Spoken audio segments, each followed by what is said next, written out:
YouTube. Today I'm gonna draw into this normal book and text how drawn are these thin people are.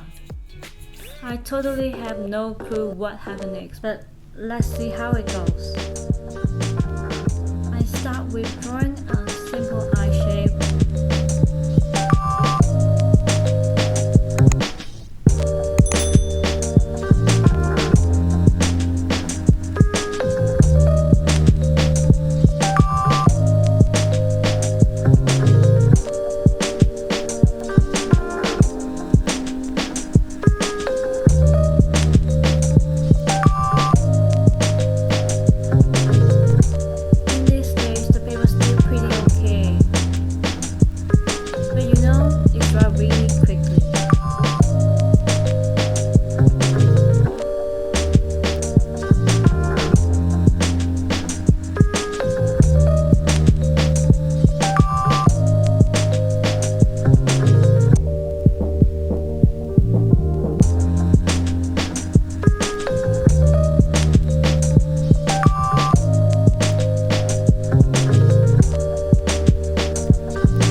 Okay, that's it, except color can burn naturally and the paper can absorb massive water.